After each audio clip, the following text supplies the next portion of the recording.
असर देश की करीब 30% आबादी पर सीधा पड़ने वाला है। बड़ी खबर यह है कि मोदी सरकार ने ओबीसी आरक्षण में क्रीमी लेयर का नियम बदल डाला है। ओबीसी कैटेगरी के अंदर आने वाले लोगों में से बड़ी संख्या में अब लोगों को ओबीसी आरक्षण का लाभ नहीं दिया जा रहा है, क्योंकि केंद्र ने ओबीसी क्रीमी लेयर की परिभाषा बदल डाली है। इसका सबसे पहला असर सिविल सर्विस की परीक्षा पास कर चुके उन 314 ओबीसी छात्रों पर पड़ा है, जिनमें से कई छात्रों को अब सरकार ने ओबीसी कोटे के तहत आरक्षण देने से मना कर दिया है। ऐसे दर्जनों छात्रों का नाम डीओपीटी को भेजी गई लिस्ट में से गायब है, जिन्होंने ओबीसी आरक्षण के तहत परीक्षा पास की थी। देश की सबसे प्रतिष्ठित नौकरी आईएएस में सेलेक्ट होने के बाद कोई अजमेर की दरगाह पर दुआएं मांग रहा है, तो कोई पिछड़ा वर्ग आयोग में अर्जी लगा रहा है। ओबीसी कैटेगरी में सेलेक्ट हुए कुछ छात्रों का भविष्य अधर में लटक गया है। सबसे अचरज की बात तो ये कि कुछ ओबीसी कैटेगरी के छात्र ऐसे भी हैं जो मोदी सरकार के फैसले से बेरोजगार हो जाएंगे। हम आपको बताएं कि हुआ क्या है, उससे पहले ये बताते हैं कि पूरा मामला क्या है।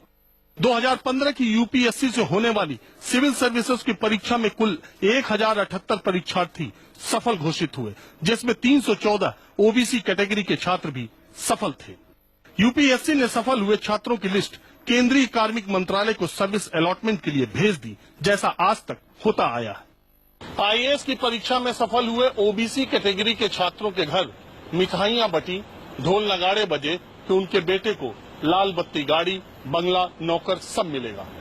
उनकी ये खुशियां कुछ ही दिनों तक रहीं और काफूर हो गईं जब डीओपीटी मंत्रालय का ये लेटर उन छात्रों को मिला और डीओपीटी ने अपने वेबसाइट से उन छात्रों के नाम हटा दिए।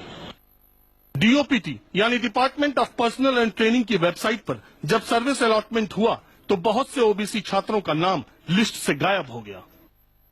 जैसे मैं आपको दिखाता हूँ, 345 नंबर की जो मेरिट लिस्ट में जिसका नाम था 345 मेरिट लिस्ट के बच्चे को यहाँ पे सर्विस अलॉट की गई है, वो आईआरएस अलॉट हुई है। 300 इसके बाद 346 नंबर का जो इसमें उम्मीदवार है जो पिछड़े वर्ग से आता था और जिसको क्रीमी लेयर की वजह से बाहर कर दिया गया, उसका मेरिट लिस्ट में नाम कतई नहीं है।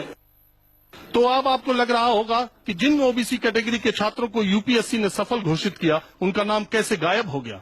दरअसल मोदी सरकार ने इस बार नई शुरुआत करते हुए ओबीसी कैटेगरी में क्रीमी लेयर की परिभाषा बदल दी है। मोदी सरकार के नए नियम के मुताबिक अब 6 लाख रुपए से ज्यादा सालाना वेतन पाने वाले लोगों को क्रीमी लेयर में रख दिया गया है और उनको आरक्षण का लाभ देने से मना कर दिया।